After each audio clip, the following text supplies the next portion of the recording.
Father, we exalt you. Father, we magnify your holy name. Bwana Yesu asifiwe. Nashukuru Mungu kwa nafasi nzuri. Kwa mara nyingine ametujalia. Injili inaendelea. Jana nikasema nobody can stop the gospel. Na ni kweli kwamba injili itaendelea in whichever way ile Mungu anajalia watu kuendelesha. Wacha tushukuru Mungu kwa ajili ya baraka za leo na siku hii ametupatia kuiona. Baba, nakushukuru kwa neema na kibali, na kushukuru kwa sababu ya huduma hii. Asante kwa injili yote leta duniani, katupatia ushindi katika msalaba, tuweze kufanya huduma hii kwa neema na nguvu zako Bwana. Baba, hata siku ya leo tunapozidi kufanya kazi hii, Baba, tukuka na uonekane, maana wewe ni Mungu.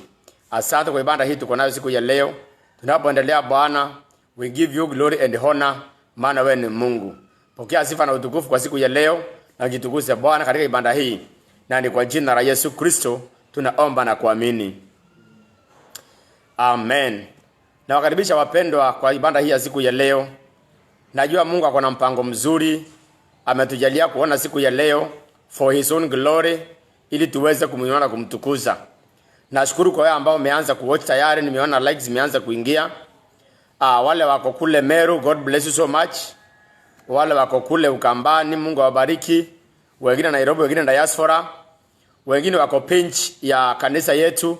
Unaweza angalia kwa page ya Foundation of God Church Facebook page. Unaweza angalia pia kwa Pastor Peter Dhuranira Facebook page. Wengine pia wanaangalia kwa YouTube. Tumeingia YouTube. Tuko na page yetu pale pia. Kuna mbili, unaweza angalia Pastor Peter Dhuranira YouTube ama Foundation of God Church Mikindani Kenya YouTube. Na Mungu awabariki sana. Kwa majina naitwa Pastor Peter Dhuranira. Mimi ndiye mchungaji wa hii kanisa, senior pastor and the founder wa hii kanisa ya Foundation of God. Tuko chini ya Temple of Grace. Kwa neema Mwenyezi Mungu tunazidi kufanya kazi ya Mungu hapa, na Mungu anainuliwa. Leo nataka tuingie kwa neno la Bwana moja kwa moja.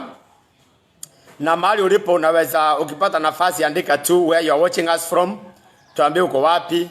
Tutashukuru pamoja kwa sababu ni vizuri kuwa pamoja katika ibada. Leo nataka kuongea kuhusu how to win tough battles. How to win tough battles. How to win tough wars. Kuna vita duniani ambazo zinakuanga tough, serious, strong battles. And in whichever situation, we must win every battle, however tough it is. As a believer, we are expecting to win every battle. God does not bring losers. God brings winners. It doesn't matter what a believer goes through. As long as they are connected with God, they are winners, more than conquerors, overcomers. Despite how long it takes, unbeliever is a winner because God is a winner. Like father, like children, we are born of a winning God. We are in the winning team. And the Bible says we must win every tough battle. Even this time round, as we continue, we shall win every battle in the mighty name of Jesus Christ. There is no challenge in this world that shall overcome unbeliever, because God is there to support them. Katika jina la Yesu Kristo. Even this season, it's a battling season, and we are emerging victorious with a testimony. Katika jina la Yesu Kristo. Asante Faith Kamene. Mungu akubariki sana as you watch us mahali ulipo. Tuingia kwa maandiko. Allow me to read the scripture. Kitabu cha Exodus chapter 17 verse number 8 kuendelea. Exodus 17 verse number 8 mpaka 13. The Bible says, "Then came Amalek and fought with Israel in Rephidim. And Moses said to Joshua, choose us out men, and go out, fight with Amalek. Tomorrow I will stand in the top of the hill with the rod of God in my hand." So Joshua did as Moses had sent to him, and fought with Amalek. And Moses, Aaron, and Hur went up the top of the hill. And it came to pass, when Moses held up his hand, that Israel prevailed. And when he let down his hand, Amalek prevailed. but Moses' hands were heavy. And they took a stone and put it under him, and he sat thereon. And Aaron and Hur stayed up his hands, the one on one side, the other on the other side. And his hands were steady until going down of the sun. Verse 13 ya mwisho. And Joshua discomfited Amalek and his people with the edge of the sword. May the Lord bless his word in the mighty name of Jesus Christ. Asante sana Lucy Francis Mwangi. God bless you. And Ryan Michael Mpita, my son, my brother, mtumishi mwenzangu, Mungu akubariki sana. Now, tumesema mahali ambapo Amalek were fighting the children of Israel. Na maandiko yakasema ya kwamba Musa akaambia Joshua achague wanajeshi aende nao vitani. Musa naye akapanda juu ya mlima akaenda kuomba akiwa na fimbo. The Bible says wakipigana chini Musa ana intercede pale mlimani. And the Bible says that wakati Musa mikono inaenda chini, wale Amaleki wanashinda, yani Israeli inashindwa. Lakini mikono ya Musa ikiwa juu, Israeli inashinda, Amaleki wanashindwa. Ndio wale watu wawili walikuwa na Musa, Aaron and Hur, wakamshika mikono, wakamuinua juu mikono yake, wakampatia jiwe akalie ili mikono ikae juu. That was the victory that came upon Israel. Maana Musa alikuwa juu katika maombi akiintercede on their behalf. And that is what happens in our lives during tough battles. Any tough battle, as long as God is with you, we overcome. Nataka niongee mambo mawili matatu ambayo Mungu ameweka ndani ya moyo wangu leo nene pamoja nawe mpendwa, ya kwamba every battle you shall overcome. Topic yangu leo is how to win tough battles. How to win tough battles. I want to decree this moment that every battle in your life you shall overcome in the mighty name of Jesus Christ. Every battle you go through, you have gone through, you shall overcome by the power in the mighty name of Jesus Christ. No battle shall overcome you. It doesn't matter how strong it is. It doesn't matter how many people are overcame. What matters is that God is with you and you shall overcome in the mighty name of Jesus Christ. Nashukuru Mungu kwa neema hiyo. Point ya kwanza nataka kuongea ni kuhusu choose carefully the fellow soldiers in your camp. Choose carefully the fellow soldiers in your camp. Naongea kuhusu how to overcome tough battles. Choose carefully the fellow soldiers in your camp. Maandiko yanasema ya kwamba Musa aliambia Joshua aende achague wanajeshi. Si achague mtu yeyote. He was to choose who to accompany him in the battlefield. Bible says also Musa alichagua watu wawili, Aaron and Hur, akaenda nao mlimani. Choose carefully the soldiers who are with you in the battlefield, in your camp. Don't fight in companion with anybody. Don't be accompanied by just anybody. Be careful who is there to fight with you. Be careful who holds your hands. Many times people lose in battle not because of weakness, but because of those who are with them. Remember, the Bible talks about in the book of Joshua chapter 7. Nasema ya kwamba Israelites waliingia kwa vita with Ai. And the Bible says they lost against Ai. When Joshua came back and prayed, God told him that a man called Korah was the problem. If you go to war together with Korah, you shall lose. Not because you are weak, not because God is not with you, but Korah is the problem. Choose carefully the fellow soldiers in your camp. Don't make everybody your friend. Don't make everybody your companion. Don't make everybody your whatever. Choose carefully the fellow soldiers in your camp. God loves people who are holy and acceptable before him. If you have a strong army is composed of those who are good. People know how to choose good houses, good cars, good clothes, best wives and best men. People know to choose. But we rarely choose friends to go with and to war. Mpendwa, nakuambia siku ya leo, if you want to win a tough battle, choose carefully the fellow soldiers who are with you in your camp. Even in business, your business partner can determine whether you succeed or fail. Kama mkono wake ni mbaya, wewe mwenyewe utafanikiwa. Kama yeye ni mwizi, mkula haramu, biashara inaweza anguka Kwa sababu yake, choose carefully the fellow soldiers in your camp. Nakumbuka Joshua alichagua wanajeshi wa kwenda vitani. In fact, two choices happened there. Joshua alichagua wanajeshi, Musa naye akachagua Hur and Harun wakaenda vitani. Angalia Yesu Kristo mwana wa Mungu. Yesu hakuchukua any person. Alichukua 12 disciples. The Bible says he chose them. Aliwachagua the 12 disciples among the rest of the disciples. And the Bible says that among the 12, saa ingine akienda in the toughest battle, alienda watu watatu, Peter, James and John. Ukitaka usome Matthew chapter 5, wakati alienda kumfufua Jairus daughter, Matthew 5, Yesu alichukua 3 people only, Peter, James and John, PJJ. Ukisoma pia Matthew 17, wakati wa transfiguration, Yesu alichukua only 3 of them, Peter, James and John. Alikuwa nao transfiguration. Ukienda pia katika passion, wakati anajua anasulubishwa kesho, alienda mlimani kulia, akiwa analia pale akatoka machozi na damu. Alikuwa na 3 of them. Hiyo ni Matthew 6. Peter, James and John. Jesus was very choosy when it came to fighting tough battles. My brother, my sister, choose carefully the fellow soldiers in your camp. Don't be accompanied by anybody in your life. Some people will make you lose when you could have won. But if you choose carefully, fellow soldiers, utashinda. Asante Ruth Ranira, Mungu akubariki sana. Karo Katana na kuona pale, unaangalia ukiwa staff area. God bless you so much. Mungu abariki sana. Point number 2, recognize the spiritual role in the victory. Recognize the spiritual role in the victory. Kuna watu ambao wanaishi duniani bila kutambua spiritual support yao iko wapi. Wanatumia nguvu zao, wanatumia akili zao, elimu yao, experience yao, ama ujuzi walio nao, capital ya biashara.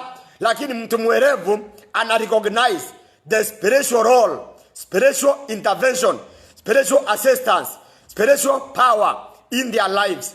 Let me say this, recognize spiritual role in your life. Any wise person lazima inue macho yake juu, ajue ushindi wake unatoka juu. Sio kwa nguvu zake, sio hekima yake, sio bidii yake, sio vile amezoea kazi, bali Mungu ndiye anamwangalia na anamsaidia. Rogers Ngesu, all the way from Kitui. Mungu akubariki Rogers and the family. Mungu awabariki sana. Asante sana. Ukisoma Ecclesiastes chapter 9 verse 11, the Bible says, the race does not belong to the swift. Nasema Ecclesiastes chapter 9:11, the race does not belong to the swift, nor the battle to the strong, nor the brand to the wise, nor wealth to the intelligent, nor honor to the fervent, but time and chance happen to them all. The race is not to the swift. Yani mwenye anashinda mbio sio yule mwenye ako na mbio sana. Sometimes anaweza akashindwa hata kama yeye ako na mbio. The battle is not always won by the strongest. Mungu ndiye usaidia. The brain is not in the table of the wise. There are many wise people, but they are going hungry, yet the foolish people are eating. Wealth is not the intelligent. Hata utajiri sio kwa sababu ya intelligence ya mtu. Ukiona mtu ametajirika, asione wengine ni wajinga, wala mwenye hajapata asione kama ni mjinga. Choose na recognize spiritual role in the victory. Tambua kwamba ni Mungu anayepeana ushindi. And I pray in your life, my brother, my sister, may the grace of God, spiritual role of God in your life, ikusaidie. May the hand of God come upon your life to help you, to fight for you, to stand with you. In the mighty name of Jesus Christ, we shall succeed in this season, not because of washing hands. Tutaosha mikono ndio, tutavaa hii mask ndio, tutafanya mambo yote sanitizer. But let me tell this, tutafanikiwa kwa sababu ya nguvu za Mungu juu yetu. We shall overcome because of the role of God in our lives. If you are wise, connect with God all the days of your life. Connect your family with God, your business with God, your life with God, your health with God, everything about your life. Connect with God. You shall prevail kwa sababu ya Mungu. Michael Mumo, asante unaangalia ukiwa Nyali. Mungu akubariki sana brother hapo Nyali. God bless you. God empower you. Pamoja na wengine wote. Kuna kinetic the substance. Pia unatuangalia pale ulipo. Michael Mumo, God bless you so much. Mungu akubariki sana. Ukisoma Psalm 76 verse number 6, maandiko yanasema ya kwamba promotion does not come from the east or from the south, but God is the one who puts one down and promotes another. Promotion is brought by God, not the east or the west, but God is the one who put one down and put another up. Psalm 76 verse 6 and 7. I pray, may the Lord promote you. May the Lord promote me. May the Lord promote us in the mighty name of Jesus Christ. In your business, in your family, in whatever things that we do. Promotion does not come by any other method, but God is the one. He put one down and promote another. Exodus 14 verse 13, the Bible says, the battle belongs to God. Hapo ni pale wanavuka ile Red Sea. The battle belongs to God. Your battle does not belong to you, but to God. We shall win tough battles because the battle belongs to God. Jacob Mutweri, my brother, my elder brother, Jacob Mutweri, Mungu akubariki sana. And Alan Owino, God bless you, my son. Ukiangalia pale Mombasa, City Changamwe. Mungu akubariki sana Changamwe. Now, point number 3, don't quit even if it seems as if you are losing. Don't quit even if it seems as if you are losing. Don't quit even if it seems as if you are losing. Saa ingine inakaaga kama ambaye we are losing, but in actual sense, we shall get the victory at the end of the day. Sometimes it may look as if we are losing, but actually we are winning. Ukisoma Judges chapter 8 verse 4, the Bible talks about Gideon. Gideon aliambiwa achague wanajeshi 300. Alipoenda vitani, the Bible says, Judges chapter 8 verse 4, Gideon came to Jordan, he and 300 men who were with him. They crossed the Jordan. They were exhausted, but still pursuing. They were exhausted, but still pursuing. Then Gideon alipopigana vita, walichoka sana, kwa sababu walikimbiza wale watu. In fact, walishinda by the hand of God. Mungu alikuruhusu wapigane, walimbreak jars, wakashout the hand of God, the hand of Gideon, wakashout. Jeshi lingine kashindwa, lakini wakapursue. When they pursued, walichoka sana, maana walienda mbali. The Bible says they were exhausted and yet they pursued. They were exhausted and yet they pursued. What am I saying? Don't quit even if it seems as if you are losing. To seem as if you are losing does not mean you will lose. Many times it may seem as if somebody is losing, but actually is not losing. Philippians chapter 1 verse 6, the Bible says, he who began the good work in us is faithful to accomplish. Mwenye alianza kazi nzuri ndani yetu ni mwaminifu kuikamilisha. Mpendwa, usiogope lolote. Choose, stand strong. Maana Mungu anasema ya kwamba don't quit. Choose to stand.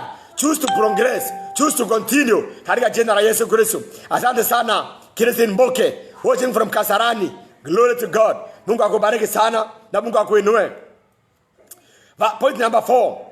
Past failures cannot limit the greatness in you. Past failures cannot limit the greatness in you. Well, I'm saying this. Past failures cannot limit the greatness in you. Hallelujah. It does not matter how many times a righteous man may fall. Past failures do not limit the greatness that is in them. Several people in the Bible succeeded after failing miserably. Several people succeeded after failing miserably. Talking about Joseph. Joseph failed in his family. He was sold by his brothers. Joseph again failed in Potiphar's family as a slave. Joseph again was a failure in prison. But the Bible says he succeeded eventually and became the second most important person in Egypt. The past failures cannot limit the greatness in you. I want to decree, my brother, my sister, you may have failed once or twice, but I have a one for you today from the Lord. The past failures shall not determine the greatness in you. You may have failed like Joseph, but actually you shall rise again in the mighty name of Jesus Christ. Look at Job. Job was a rich man, but his wealth was finished. He failed. His wife failed him. His family failed him. His money failed him. But look at the end of Job. Job succeeded. An example of a born-again person who can fail and succeed. The past failures cannot limit the greatness of God in you. Look at Moses. He was a failure in early life, but succeeded. Look at Peter. He was a failure, but succeeded. What am I saying? Past failure cannot limit the greatness in you. I want to say this. You are born to shine. You are born to be great. You are born as more than a conqueror. You are born to have dominion. It shall surely come to pass. Nobody shall stop that. The past failures shall not limit the greatness in you. You are a great person, a blessed person, a mighty man of God. Don't worry about past failure. Hata kama biashara imeangua ya kwanza, kazi ikaisha ya kwanza. Don't worry. God is there. God is alive. God of Joseph, God of Job, God of Gideon, God of Moses, God of Peter, God of many more shall lift you again in the mighty name of Jesus Christ. Point number 5, failure to fight is choosing to fail. Failure to fight is choosing to fail. Failure to fight is choosing to fail. In many occasions, God gave victory to many people in the battlefield. Mara nyingi Mungu anapeana ushindi katika vita, yani in the battlefield. Mungu apeani ushindi mtu akiwa amelala. Mungu anapeana ushindi in the battlefield. Wakati vita vimeanza, wakati jeshi imesimama, hapo ndio Mungu anaachilia ushindi. My brother, my sister, wakati walivuka Jericho, walipata ushindi after stepping on the water. Mungu alisema they step on the water, na walipo step on the water walipata ushindi. Asante John Muredhi watching from Egoji in Tharaka-Nithi. Mungu akubariki sana na akupe nguvu na akubariki sana.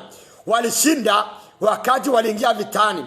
Wakati Gideon alishinda baada ya kuingia kwa vita. Yehoshaphat alishinda baada ya kuingia kwa vita. The hand of God comes when we stand in the battlefield.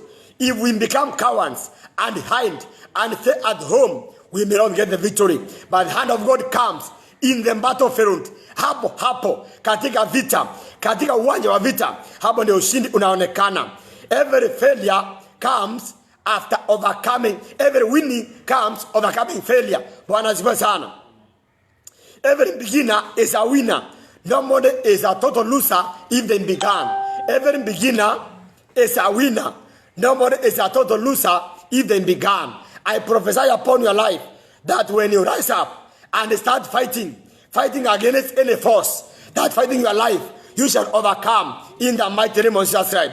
I decree and I declare any challenge that was there in your life, when you rise up to fight it in the name of Jesus Christ, you shall be more than a conqueror, overcoming it. Thank you very much, my brother. Number 6, point ya mwisho. Nataka kusema kwamba for us to win every tough battle, naongea kuhusu how to win every tough battle. Point ya mwisho ni must be persistent and resilient. Must be persistent and resilient. You must be persistent and resilient. What is to be persistent? Persistent means continuing firmly in your course of action in spite of difficulty experienced. Continuing firmly in your course of action despite of the difficulty experienced. Persistent. For us to win tough battles, we need to be very, very persistent. Persistent means to continue firmly with your action despite the difficulties. Many times we face difficulties, but in mpendwa, we must continue firmly in the way we are doing things because of the difficulties that are there. Don't be overcome by anything. Fight, continue. Difficulties are there to make you stronger. May the Lord give you persistence in the mighty name of Jesus Christ. May the Lord make you strong through persistence. Katika jina la Yesu Kristo. Any difficulty in your life, you shall overcome it in the mighty name of Jesus Christ. Resilient means being able to recover quickly from a difficult condition. Being able to recover quickly from a difficult condition. That is resilient. A resilient person is a person who bouncing back, coming back again after failure. That's resilience. I pray, spirit of resilience, you pamoja nasi katika jina la Yesu Kristo. Every pastor in Kenya, be resilient. We shall bounce back in the mighty name of Jesus. We shall bounce back katika jina la Yesu Kristo. Bounce back stronger in the mighty name of Jesus. Proverbs 24:16. For the righteous fail 7 times and rise again, but the wicked shall stumble and fall. The righteous fell 7 times and bounce again. May the Lord give us strength to succeed again. Katika jina la Yesu Kristo. Your business, your family, your life, your whatever shall rise up again. Katika jina la Yesu Kristo. Acts 14, the Bible says that Paul was resilient at a place called Lystra. Acts 14, the Bible says Paul alipigwa na mawe na watu. Alipigwa na mawe akafa. Akawa kama ambaye amekufa. But the Bible says that the same Paul rose up again and went in the same town to preach. He rose up again, went back to Lystra to preach. Let me say this. Resilience requires where you are failed, you go back and overcome. What was hard, you go back and overcome. We shall overcome in the mighty name of Jesus. Verse 24. If you fail in the day of adversity, your strength is small. May the power of the Lord be with you. Katika jina la Yesu Kristo. May the power of the Lord be with us in the mighty name of Jesus. We are resilient. We are not going back in the mighty name of Jesus. May the Lord bless you everybody. Katika jina la Yesu Kristo. Wacha tuombe. Baba, katika jina la Yesu Kristo, asante kwa neema yako Bwana. Asante kwa nguvu zako Mungu. I pray for everybody. I pray for your people. I pray your power. I pray your grace. I pray your favor. I pray your anointing. I pray your goodness rest upon them. Katika jina la Yesu Kristo. I declare victory to overcome every tough battle in the mighty name of Jesus. Any condition that was hard for them, help them, oh my Father. Katika jina la Yesu Kristo. Thank you, Redeemer. Thank you, Father, for your grace. In the name of Jesus Christ, I pray and I believe. Mungu abariki sana wapendwa. God bless you so much. Asante kwa pamoja nasi. Ukiangalia hapo juu, utaona namba zetu. You may, for prayers and support, you can send your offering there. You can send your support and God will bless you. My number is 0720-38571. Ukiangalia hapo juu utaiona. Mungu abariki sana. Thank you for many likes. God bless you. God be with you. In Jesus' name I pray. Amen.